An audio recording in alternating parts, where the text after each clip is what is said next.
दादी दोस्तों, आज की कहानी है बुढ़ापे की मजबूरी। मेरे पति के देहांत के बाद मैं अपने एक लौते बेटे के यहाँ रहती थी। मेरी बहू का एक अलग ही रूप मुझे देखने मिला, साथ ही बेटे का भी।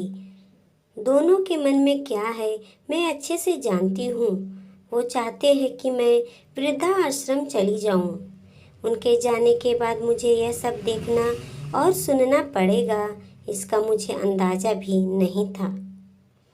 पर मैं मन मान कर अपने बेटे और बहू की बातें सुनकर भी यहाँ रहती हूँ, क्योंकि मुझे मेरे पोते और पोती दिखाई देते हैं। उनकी झलक पाकर मुझे सुकून मिलता है। मेरी बहू को कोई दिक्कत नहीं हो, इसीलिए मैं घर के बाहर रहती हूँ। बेटे ने थोड़ी मेहरबानी की है तो ऊपर टीन की चादर लगवा दी है। समय समय पर थोड़ा राशन दे देता है तो मैं अपना बनाकर खा लेती हूँ। मैंने अपने बेटे को कह दिया है कि मेरी वजह से उन दोनों को कोई प्रॉब्लम नहीं होगी। बस मुझे यही रहने दे, इसी घर में मुझे मर जाने दे। मैं बस यही चाहती हूँ। मैं अपने आप को खुशकिस्मत समझती हूँ कि मेरे बेटे और बहू कम से कम मेरे लिए इतना तो कर रहे हैं। मेरा बेटा सुबह 9 बजे नौकरी जाता है और बच्चे भी उसी समय स्कूल जाते हैं। फिर शाम को 6 बजे मेरा बेटा वापस आता है। बच्चे 3 बजे आते हैं। उन्हें आते जाते निकलते देख मुझे बड़ा सुकून मिलता है। मेरे पति के दोस्त थे, उनकी पत्नी का भी स्वर्गवास हो गया है। उस समय पर वो हमारे घर पर आया करते थे। उनसे हमारे अच्छे रिश्ते थे। उनका घर हमारे घर से थोड़ी दूर पर था, पर पैरों में समस्या हो गई थी कि ठीक से चल भी नहीं पाते थे। वो बड़े दिनों बाद मेरे यहाँ आए। मुझे उन्हें देखकर अच्छा लगा। उनका हाल भी मेरी तरह ही था। बच्चे अब उनसे भी परेशान थे। आकर मेरे पास अपना दुखड़ा रोते थे और उन दिनों को याद करते थे। बुढ़ापा हम जैसों को बहुत रुलाता है। उनकी पत्नी का स्वर्गवास हो गया था और उन्हें चलने उठने में समस्या होती थी, इसीलिए वो तो अपना खाना भी नहीं पाते थे। मेरे पास आए तो मुझे समझ गई कि यह इतनी मुसीबत में चल कर पुराने दोस्तों के यहाँ चाय और खाने की चाह में ही जाते होंगे। उनकी भी अपनी मजबूरी थी। वो आए तो मैंने उनके लिए खाना बनाया और उन्हें खिलाया। मना कर रहे थे नहीं खाना, लेकिन मुझे पता था कि उनको भूख लगी है। मेरी बहू ने मुझे और उन्हें खाना खाते देख लिया। वो कुछ भी ना बोली। ऐसे ही वो यहाँ 2-3 बार आए। जब भी वो आते मैं उन्हें खाना खिलाती।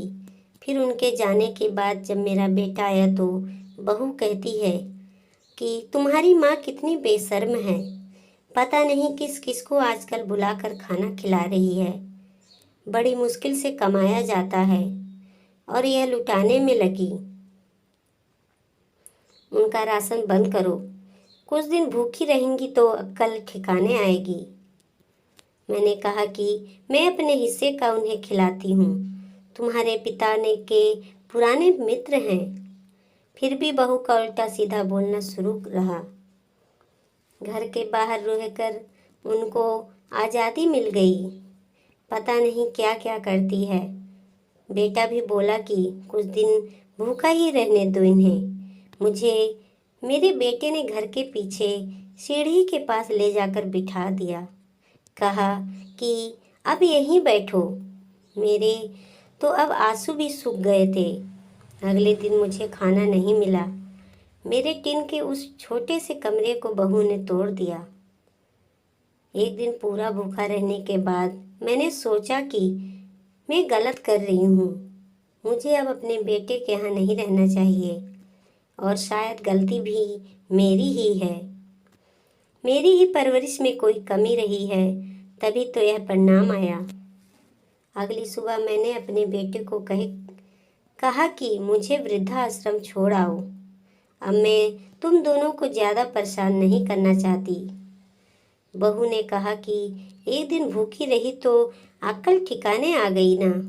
बेटे के चेहरे पर भी अजीब सी खुशी थी। जल्दी से तैयार हो गया मुझे छोड़ने के लिए। बहू कह रही थी कि आज की छुट्टी ले लो, यहीं आसपास मत छोड़ आना, कहीं 3 दिन में वापस आ जाए। मैंने अपनी बहू से कहा कि बेटी चिंता मत कर, मैं अब नहीं आऊँगी। मैंने अपने पोता पोती को गले लगाया। मुझे पता था कि अब मिलना नहीं हो पाएगा। बेटे को भी चाहती थी कि एक बार जी भर कर गले लगा लूं, लेकिन वो बोला चलो जल्दी करो। मैंने बहू को कहा कि बेटी अपना ध्यान रखना। मेरा बेटा मुझे छोड़ आया। वहाँ आकर मैंने देखा कि मेरी तरह कई हैं, थोड़े दिन उदास रहते हैं, फिर सच को स्वीकार कर लेते हैं। मैं अब यहाँ खुश हूँ, कुछ काम भी करती हूँ। मैं चाहती हूँ कि ऐसा कहूँ कि ऐसा किसी के साथ ना हो, लेकिन ऐसा कब किसके साथ हो जाए कोई पता नहीं सकता। लेकिन माँ बाप को ऐसे समय के लिए भी तैयार रहना चाहिए। बस बच्चों को पाल कर बड़ा कर दो, उनसे कुछ उम्मीद मत रखो। वीडियो अच्छी लगी हो तो लाइक सब्सक्राइब जरूर करें, अपने दोस्तों रिश्तेदारों में शेयर करें, कमेंट में बताएं कहानी कैसी लगी। देखते रहे सुषमा मोटिवेशनल स्टोरी। धन्यवाद।